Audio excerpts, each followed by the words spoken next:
Is that some kind of hip lingo that I don't know about? Probably not. Yeah.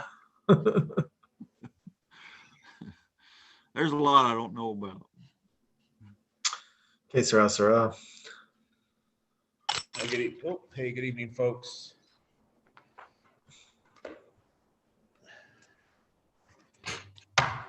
All right, we have a fairly sizable agenda tonight, and so I'd like to get started.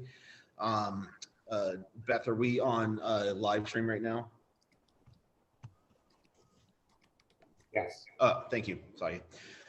Okay, having seeing all the members of the Finance and Community Development committee meeting, Councilor Moore has been excused.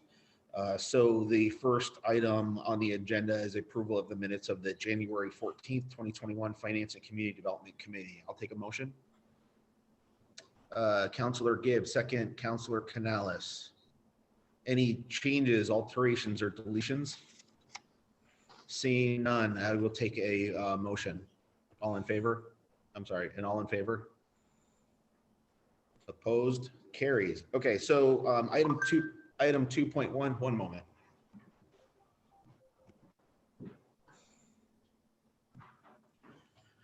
Pardon me.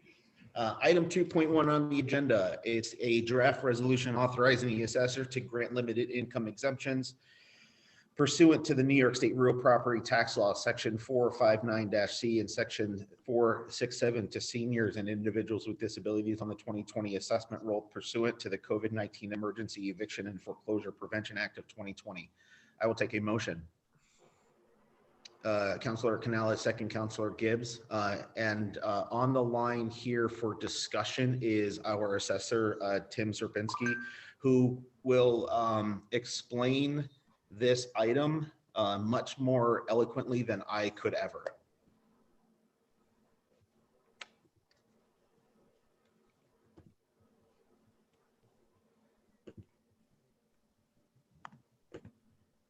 Can somebody please unmute Tim?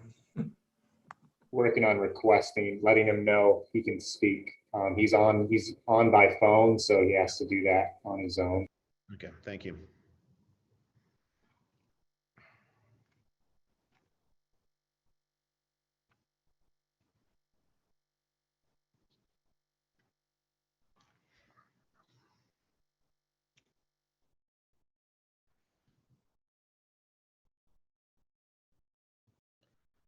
Looks like we just lost him.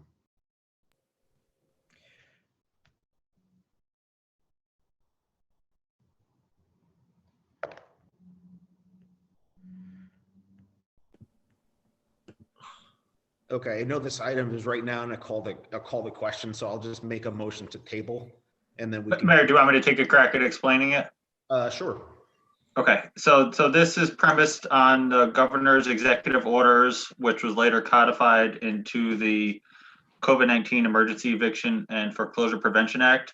So it was basically a state directive to try to provide some additional opportunities for our taxpayers, particularly those that are elderly or may have some disabilities, to have more flexibility and benefits with respect to their exemptions. So it accomplishes four things. It's spelled out in the resolution. The first actionable item is that it basically continues whatever exemption they had in 2020 automatically into 2021.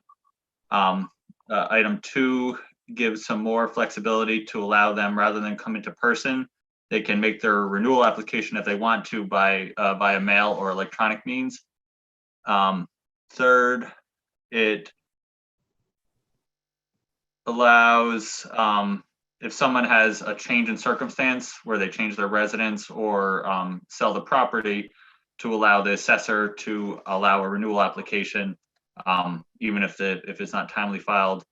And then third, allows them to provide the contact information for the assessor so that they have that information readily available. So basically just provide some more flexibility and continuation of benefits. The other thing is the third item also allows the assessor to remove anybody who automatic or who does not apply or for this for this whom it does not apply. So anybody who has moved out of that property or whoever has maybe have passed away, who used to live at that property, it allows the assessor to remove that person off of the, or to remove that property off of this reduction. By the way, Tim says he can hear us, but he can't speak, so maybe he has to push his speakerphone button on, or speaker button on his phone. If he presses *6, that should also unmute him on his phone.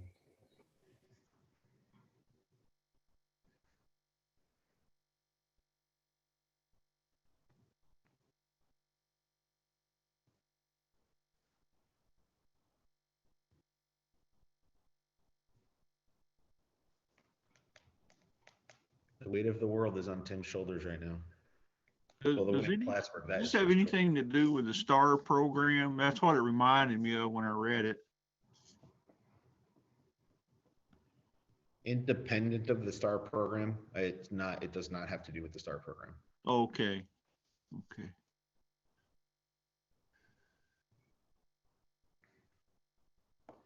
Okay.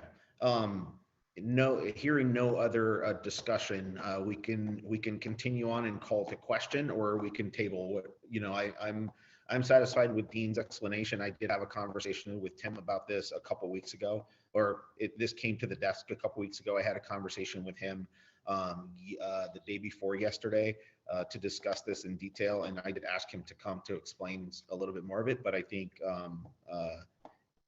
Dean pretty much nailed it.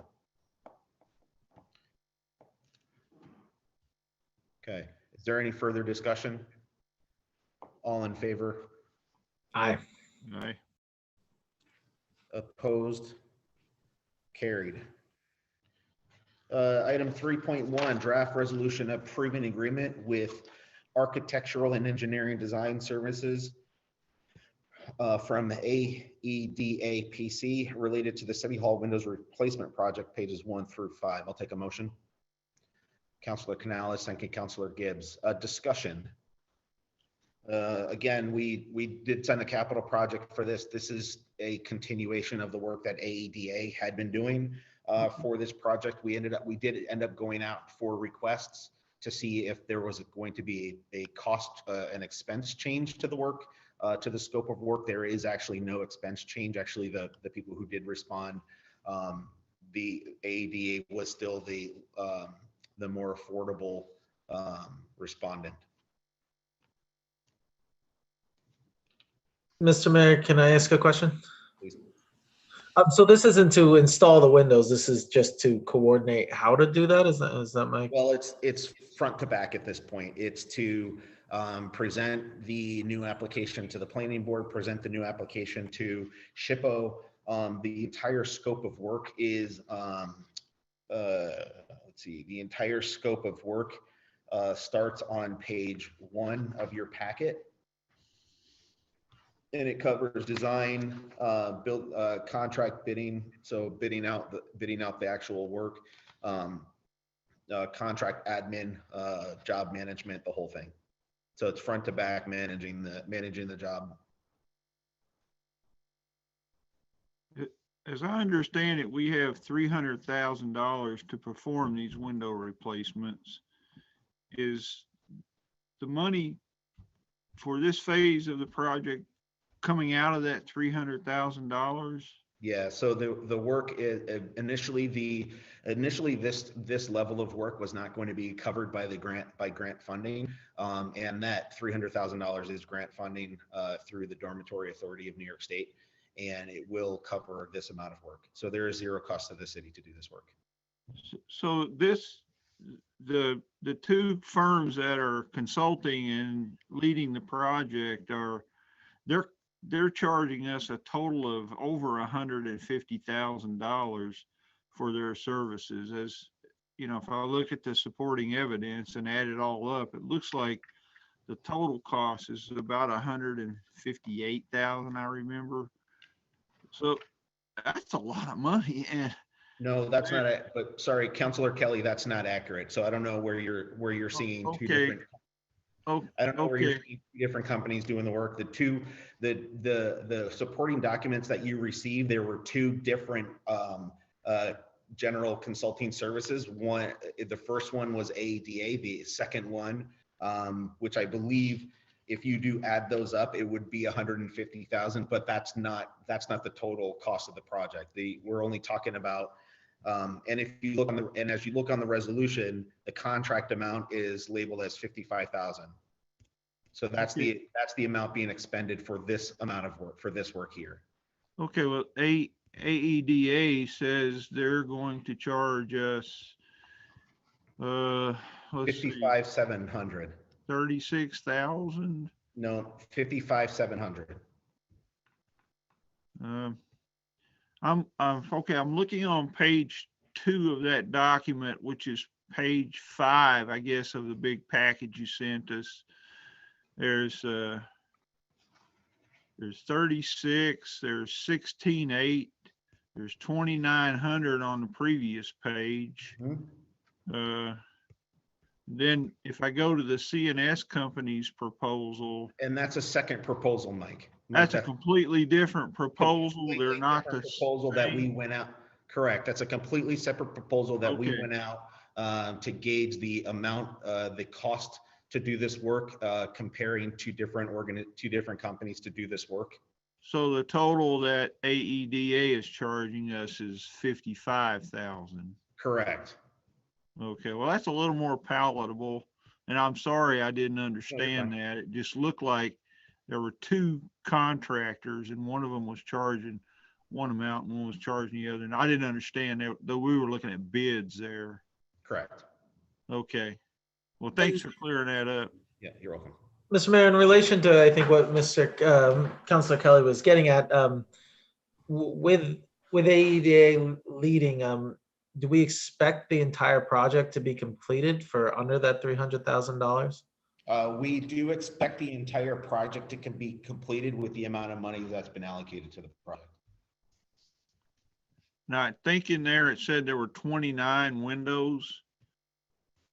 How many windows are there in City Hall? I think that's about, I think that is based on their assessment of the project. I believe that is about right. 52 windows in City Hall. 52. That does not, 52. does that include the one that was already completed? I believe so, yeah. I think 52 is the total for City Hall. And I think I read in here somewhere that they're going to replace 29 of those windows. Is that correct? So we'll have 30 out of and 30 done and 22 are not being redone? We don't know yet. We're hoping to do as many as we can with the amount of money that we have. ADA, part of their contract or updated scope of work will include an updated budget. So they need to redo that because the last budget they did, I think, was like 2016. So they're going to reach out to MQ Windows, I'm sorry, and get an updated cost estimate and give all the information to us. So they'll do an updated cost estimate.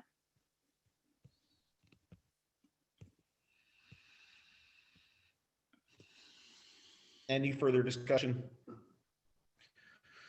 All in favor? Opposed? Carried.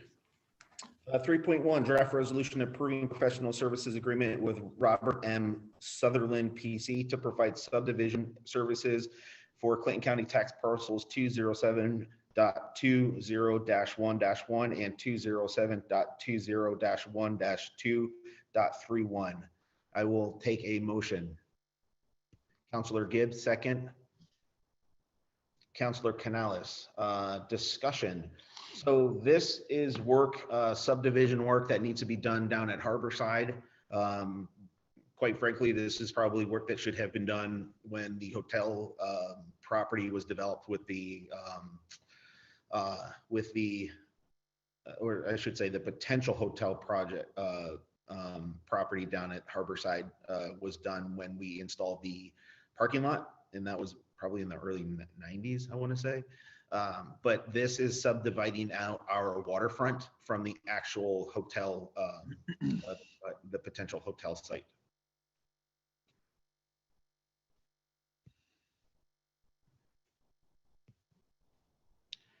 Matt, do you have anything to add? No, it's the parcels as they exist down at Harborside right now are not conducive to development. They weren't drawn that way originally because it was all industrial use between the plant and the old CP rail yard. This will create two developable parcels in Harborside, one that occupies largely what was occupied by the old MLD site on Green Street, and a second parcel that will consist of the brownfield site, the large grassy open area, and also most of the city parking lots that were built for the originally proposed hotel back in the early 2000s. And the rest of the Harborside area will be one single parcel that will always be retained by the city, and that will contain the water treatment plant, the marina, and all of the waterfront property. Director Miller, I thought it was already split up that way. I thought there's about 19 acres down there, and we had 11 acres on one parcel and about 9 acres on the other parcel. It's currently two parcels, and those numbers that you quoted may be accurate, but the way that they are currently drawn, and hold on, I'm just pulling up the GIS map now. So basically, the MLD site and the plant exist in one of the parcels, and that's zoned industrial, and everything else at Harborside is split into two separate parcels, one which contains Peace Point Park and most of the marina, and the other containing all of the parking lots, the brownfield site, and the marina building itself. So it's really a mishmash down there. It doesn't make operational sense to have it exist as it does. And if it's our intention to actually create some development down there, the current boundaries don't do us any good.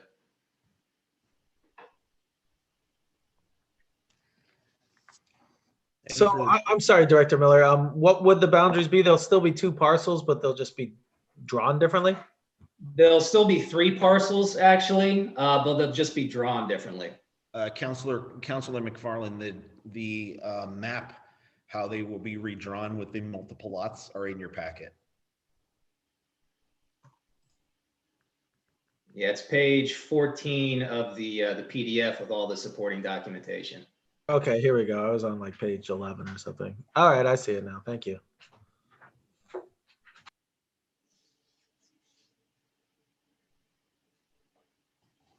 Any further discussion?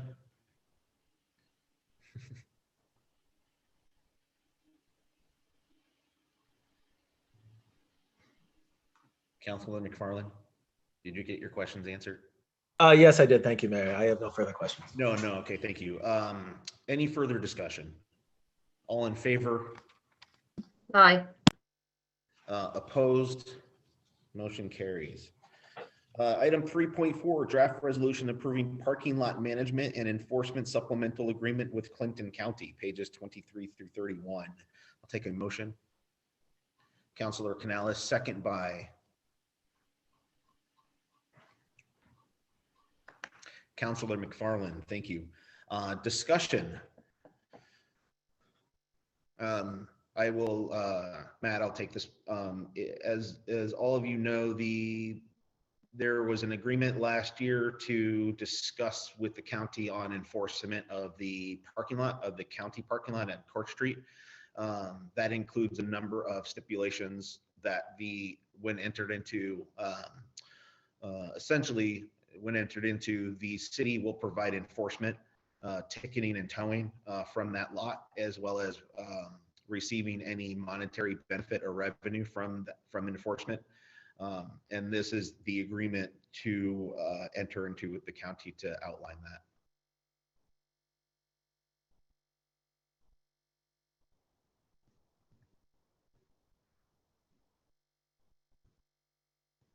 Any questions? Any further discussion? All in favor? Aye. Thank you. Opposed? Carried. Mayor, you Yes. skipped over 3.3 for the Saranac River Trail. Oh, I sure did. I apologize for that. Okay, 3.3 draft resolution approval of change order number 2, Saranac River Trail Phase 2 construction project, pages 11 through 22. I'll take a motion. Motion by Councilor Gibbs, second by Councilor McFarland. Discussion. Um,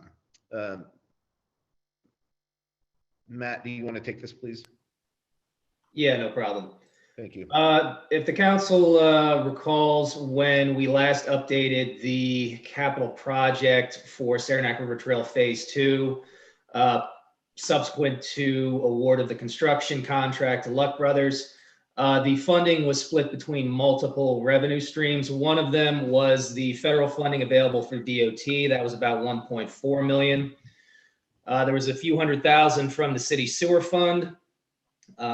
There was also $500,000 through the New York State Parks Grant, which was specifically to cover costs associated with the new Saranac Street Bridge, and also for some interactive learning stations that were to be installed as part of the River Trail.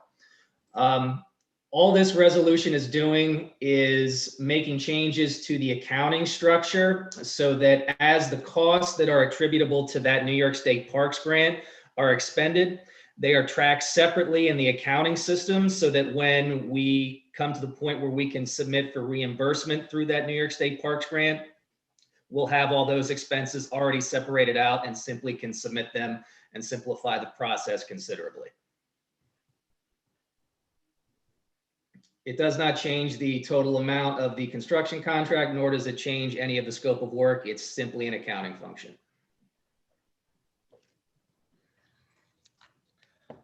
Any questions, further discussion? All in favor? Aye. Thank you. Opposed? Carried. The next two are discussion. Yes, the next two are discussion items. Sorry, 3.5 has been withdrawn. 3.6 discussion, authorizing the mayor to sign a letter of intent with the Plattsburgh Farmers and Crafters Market detailing the city's plans for 2021, pages 33 to 34. Again, this is more of a heads up to the farmers market that we are 100% intending to have full operations down at the new farmers market building, and to outline those plans for 2021. Yes, Councilor Gibbs. Sorry, I thought you were taking a motion. Oh, no, sorry, this is a discussion. So Sorry. Oh, no worries. If anybody did have any other discussion items, it's pretty standard. The letter is in your packet. I think it was the same or similar letter that was signed last year for the same, I think it was the same intent. Has the, Mr. Mayor, has the letter already been sent to the farmers market? Not yet. Okay. Yeah, I wanted to have that conversation with this team first to see if there's anything, any feedback on the letter itself or any changes to that. But as far as we know, and as far as we are planning, and no plans have changed, you know, we are still looking at full operation of the farmers market in their new location.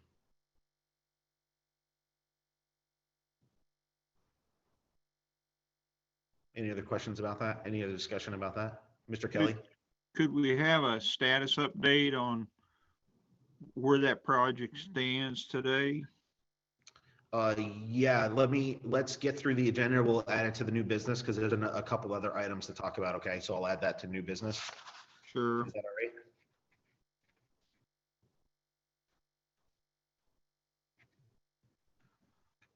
Councilor Kelly? Yes. Would that be okay? Oh, yeah, sure. Okay, great. Thank you. Sure.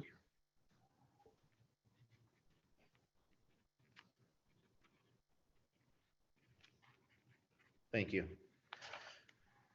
Okay, 3.7, discussion on the approval of the traffic zone designation number 971, pages 35 through 36. This again is in coordination in conjunction with the development of the new Clinton County parking lot on Court Street. There are a number of entrances and exits to that parking lot on the north side of Court Street, where quite frankly, there really should not be parking because of the danger entry and exit into that parking lot. So the traffic order stipulates that there will be no parking zone. There will be a no parking zone in between the entrances and exits of that parking lot. There will be signage, and ideally we would put maybe some green space in that area rather than just striping. But right now there is actually no striping for parking in that area. But this is what that traffic order would stipulate. Mr. Mayor, am I correct that there'll be absolutely no parking in between those entrance and exits of the? That is accurate.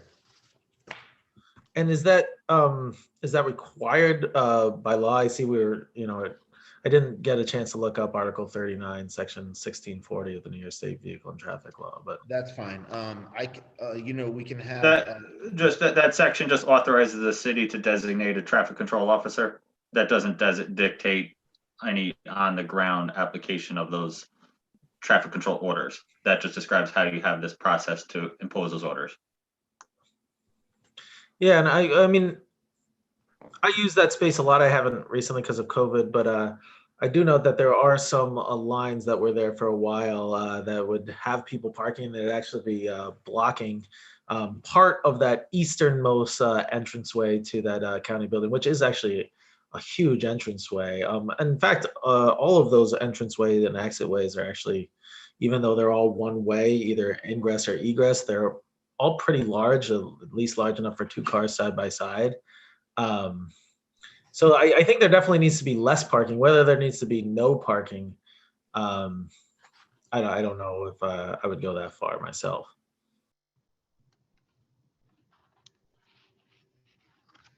I think Milena may be able to speak a little bit more intelligently to why there is a prevention of parking in that area, and it may be more of a state standard or a DOT standard, but I can't say for certain.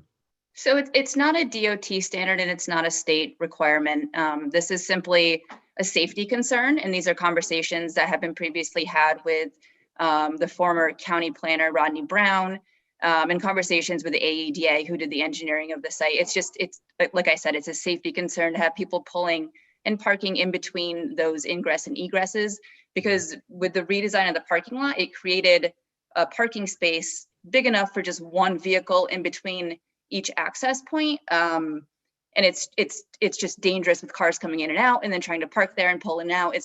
And plus pedestrian concerns were also brought up in previous conversations as well. People crossing back and forth. So I think it's a safety issue. Yeah, and adding to what Milena just said, the removal of the on-street parking between those ingress and egress for vehicles from the county lot, that was discussed both in the seeker documentation when the county was planning the expansion of their government center lot, and it was also discussed as part of the city's GEIS process as we were contemplating all of our parking projects. And I don't think the loss is that big. I want to say it's maybe 4 spaces, and with all the additional parking that the county has added to their parking lot, I don't think it's a huge detriment.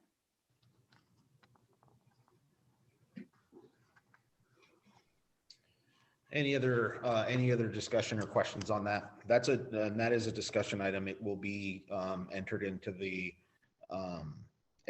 the agenda for it's not for approval. Dean can probably explain it. It's not for approval, but it will be entered on the agenda in the regular meeting. Yeah, just on that point. So under our process, under our code, when Milena makes a traffic control order, it falls in the reports section of the agenda, and it does give the council an opportunity to reject it. But if there's no action taken, then it's de facto approved. But it doesn't hurt to have this discussion ahead of time to make sure we're all on the same page.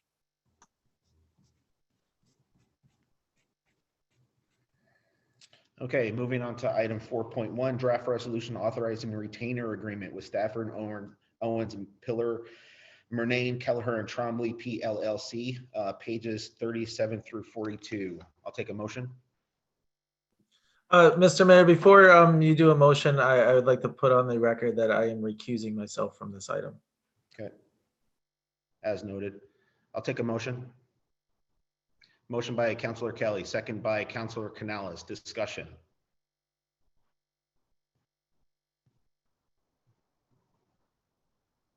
Does anybody have any questions about this item? Discussion about this item?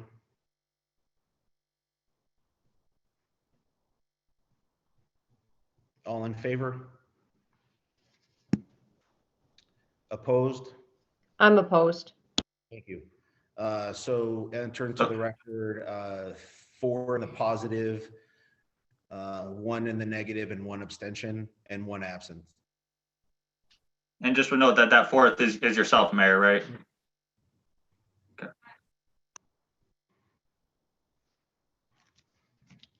Item 5.1, draft resolution, 5.1 draft resolution rescinding September 10th, 2020 resolution to close the City of Plattsburgh finance window. Motion. Councilor Gibbs, second by Councilor McFarland. Discussion. All in favor?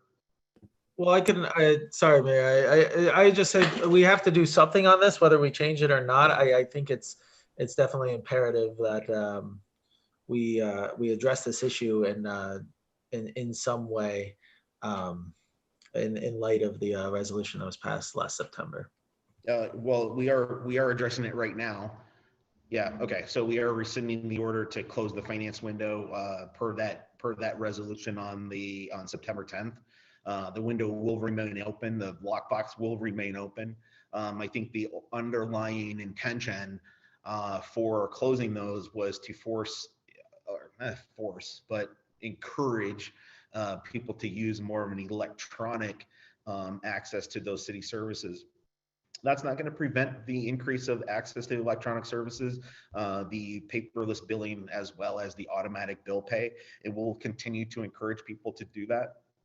I think there's just going to be a different strategy for how to get people to start doing that. And then as part of the discussion from the City Operations Committee, we'll take a look at future partial closures of that window depending on the demand of in-person paying. I have a question. Is sir. City Hall open to visitors now? Yes. Okay. Well, let me clarify that. We're not open to visitors per se. Like if people want to just come and visit, we don't encourage that. If you're going to come to City Hall, we please ask that you come here to do business, and then you're not just like hanging out. We still have a higher than normal and wanted number of COVID cases in our community. I think there's right now about 270 active cases in isolation. So we're still very sensitive to that, but we haven't, the doors aren't locked, and people who want to come in and do business during their lunch hour or in the morning or throughout the day when they're free, they are able to do so. We just don't have it. We just don't want people to come in and kind of just like socialize. Yeah, I wonder if we need some sort of policy statement about that. I know at one time, maybe a couple of times last year, City Hall was closed, as a way to combat COVID. Is that order still in effect, or have we moved on to a new order now? And if so, what is it? And are there conditions under which which City Hall will cease to be open? I think we should have that discussion sometime in the future. Okay. Near future. Okay. Any further discussion on 5.1? All in favor? Opposed? Carried. So we'll now move on to a discussion item of the sale of real property. And Dean, I will let you I'll let you take this one and fill in some gaps. Sure. Thank you, Mayor. So earlier today, we circulated a memo which described the general issue. Just to try to summarize what I had circulated previously, the city has owned 42 US Oval, which is commonly known as the Chaplain's House, It's right next door to the recreation center on the Oval. I've owned it since about the time of the Air Force closure.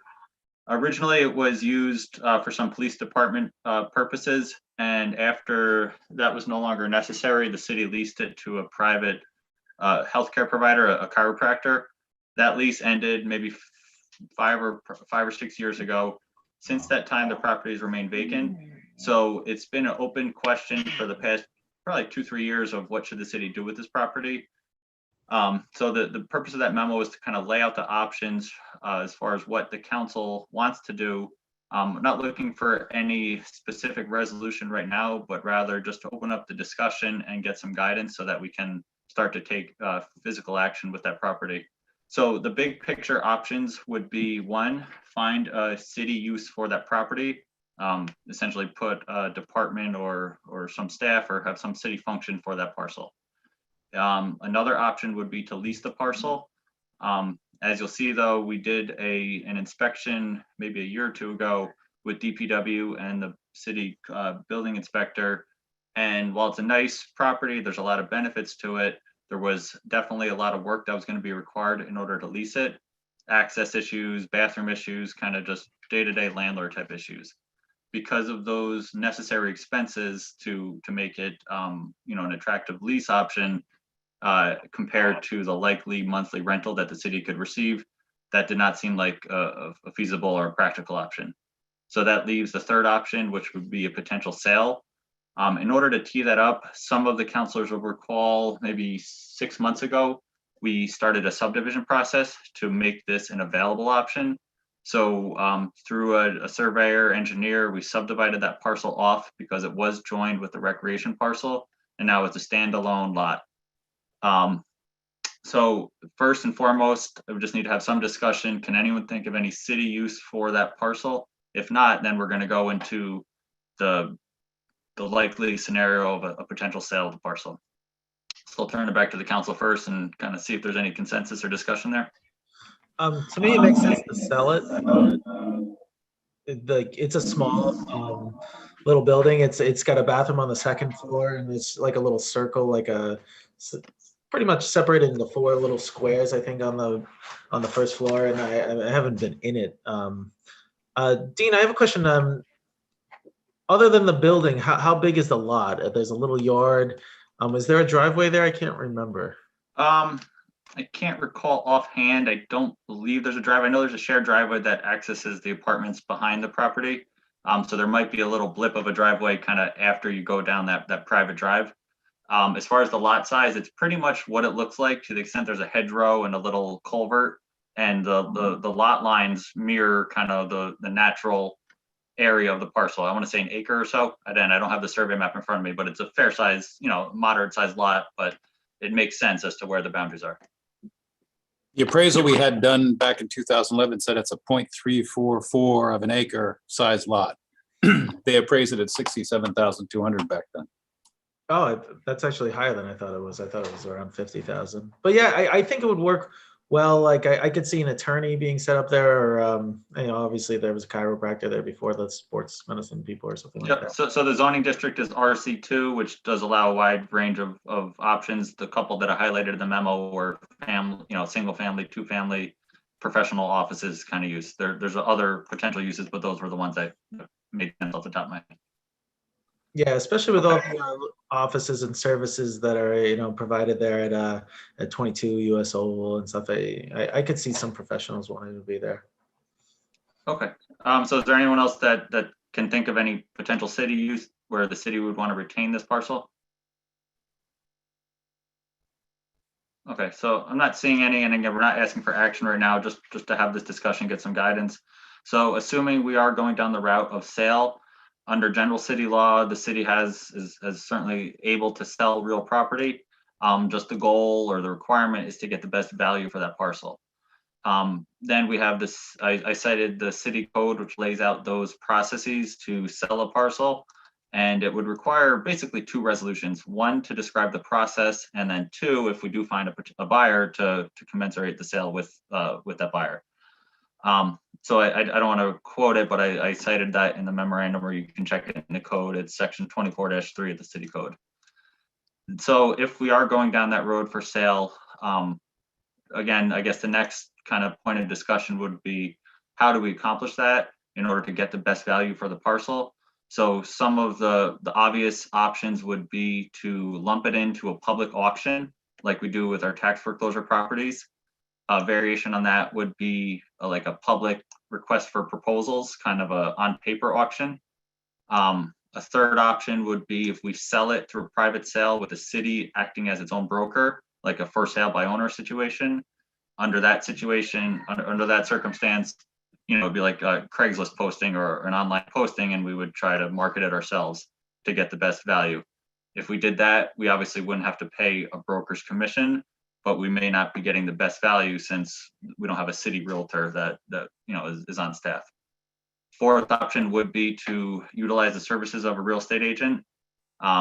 If we do that, it would technically be an exempt professional service, but that doesn't mean we couldn't go out and get some requests for qualifications from some area realtors, because we have received a fair amount of interest, and Beth can attest to that, where periodically they'll say, hey, is that property ready to be sold? Because they've had purchasers apparently waiting, assumedly waiting in the wings. If we did use a broker, the typical commission 6%, but that broker would be able to market it and also provide some insight as to potential value. If we're not sure about value, we could obtain an updated appraisal. As Richard just noted, we did one in 2011 and it showed around $67,000. Market's been good lately. It's an attractive parcel. There is some work that's necessary for it, but I would assume the value would be higher than that. So any insight as to kind of what method of sale the council would support? I would say probably broker or just for sale by owner, the city as the owner itself. Where are we with standing up the LDC at this point in time? So the LDC was formed by the prior council in the fall of 2020, but they have not yet had any organizational meeting, and there's not yet sufficient capacity to deed this parcel to the LDC at this point. Okay. Sufficient capacity within the LDC. My initial kind of matches Jamie's second thing. City sale by owner seems like a good result, especially if people have been expressing interest in the property. That seems like a pretty, we can always try that route, and then if it doesn't sell, put it out for auction or hire a broker. Okay, so the only issue, I'm not saying that's a bad idea. The only issue is, how do we set the price? Typically you would, if you really wanted a formal price, you would hire an appraiser to create an appraisal, but that I imagine is going to cost several $1,000s. So if that's not necessary, we could set a price higher and kind of treat it like a private individual and see what kind of offers we get. I mean, there's nothing wrong with that. So somebody has to show the property and be available when, potential buyers want to see it, which I don't believe there's anybody in our city government who is able to do that.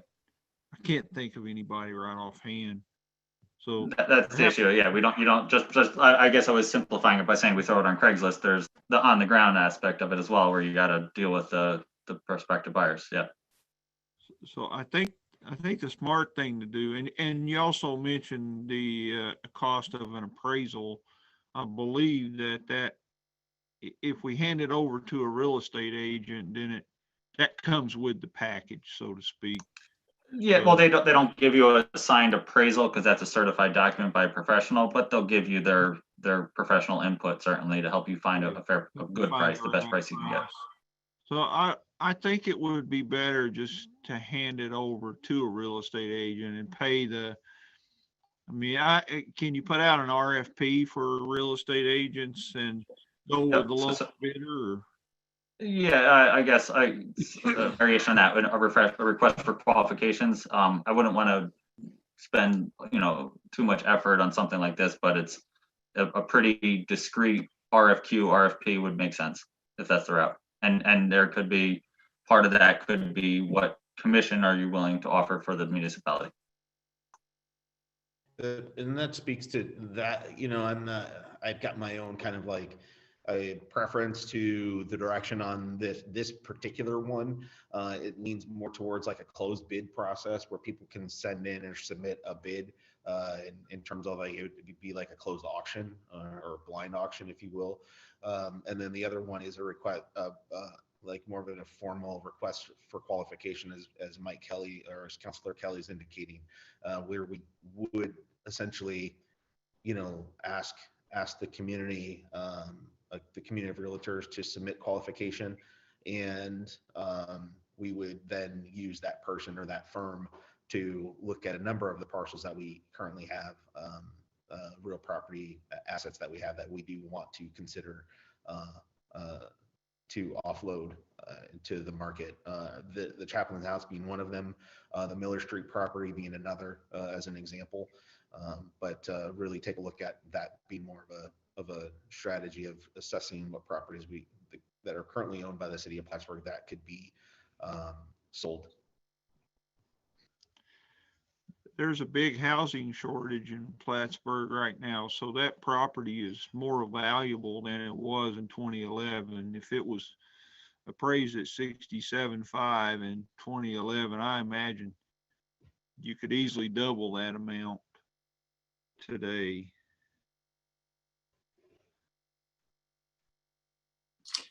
Do we know if it has any like structure, like does it need a new roof or anything like that, or?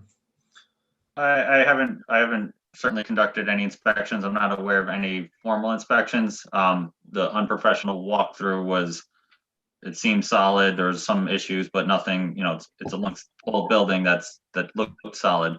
But likely we would, if we do sell it, we would, you'd enter into a purchase and sale agreement, and we could certainly have a provision saying it's as is, where is, as opposed to any guarantees or warranties with respect to the condition of the property, and it would be buyer's, caveat emptor there.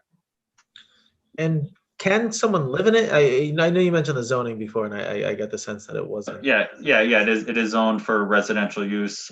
Joe could speak a little bit better than I can on this, but my understanding is so long as it's not a mixed use, that would require variance. If you want to live and also operate a kind of a commercial business, that would require some variances. Some depending on the commercial use, but if it's a professional office or just a residential, that would be a permitted use as is.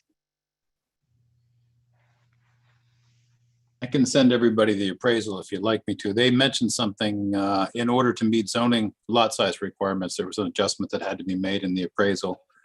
And that appraisal only cost $1,450. So if there was an update of that appraisal, it'd be possible maybe to get the Rosenbaums to just take a look at it and update it for nominal fee.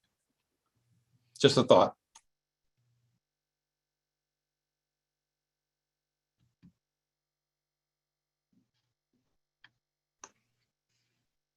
Mute, Mayor. Mute. You're mute. So bad. So we will kick around some ideas and bring it back to the council. Any other questions about that particular property? But I think, or if there are no other questions about that particular property, I do think that we need to, as an overarching strategy, take a look at the sale of real property throughout the city. Okay. New business. Yeah. So Matt, can you just update us on the status of the farmers market development? Sure. They've been working on it since December. They completed the asbestos abatements and the removal of the wall in which the asbestos was contained. They've installed the grinder pump behind the building, and they've completed most of the plumbing work and connected the grinder pump to the city's existing sewer infrastructure. They've done some of the interior work, and over the course of the next few months, they'll continue to focus on the work within the building.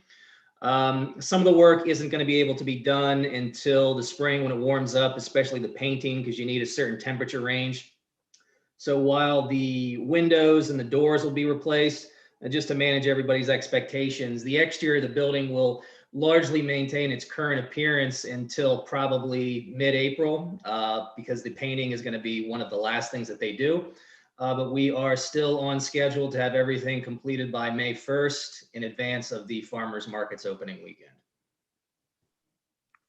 Any questions about the farmer's market opening, the farmer's market status?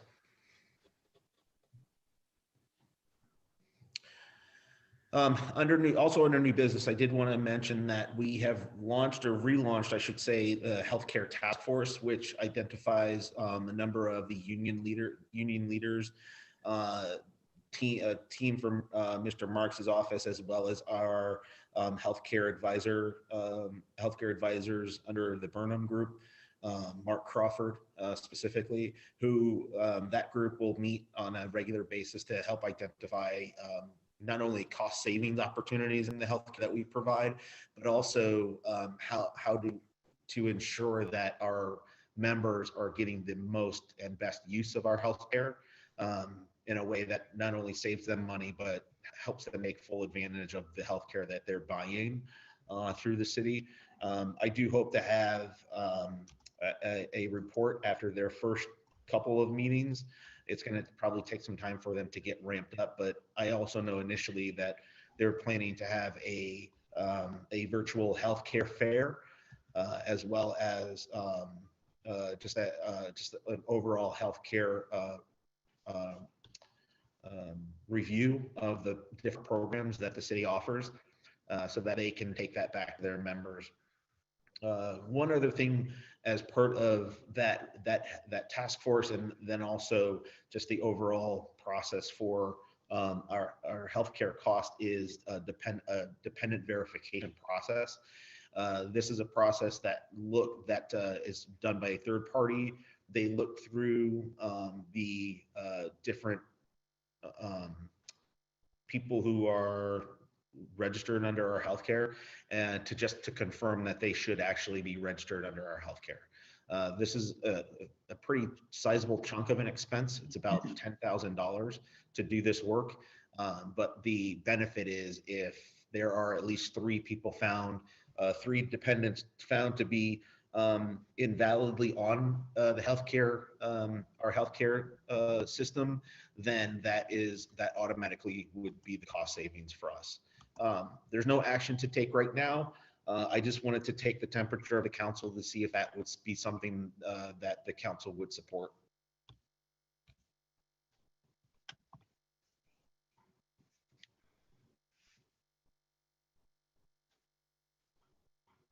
Yeah, I'm totally in favor of that. That sounds like a good idea. Yeah. Anybody else chime in?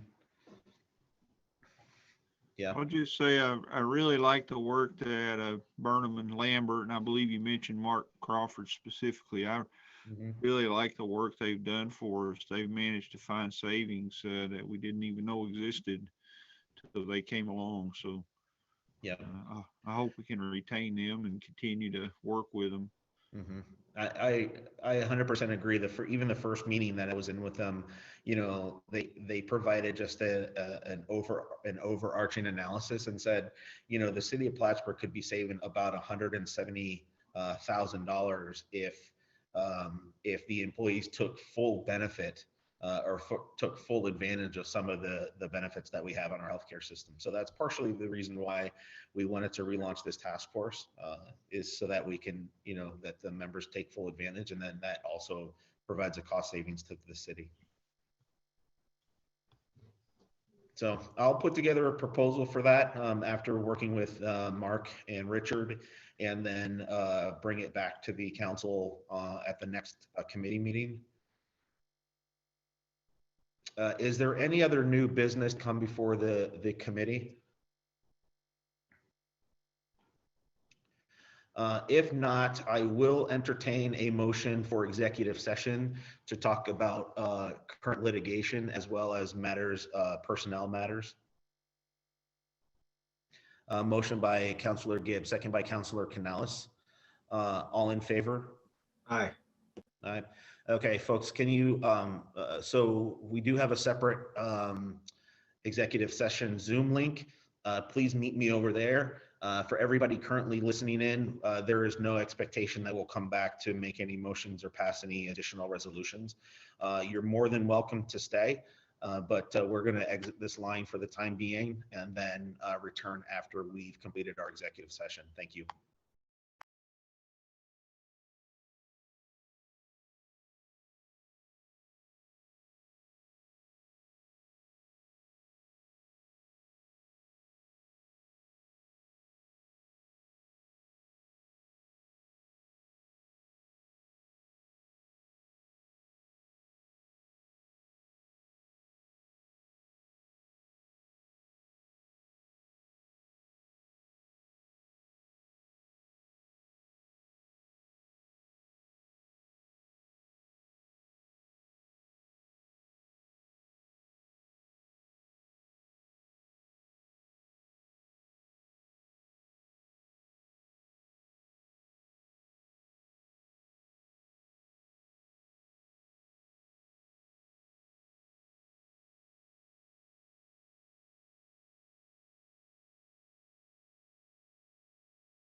We're missing.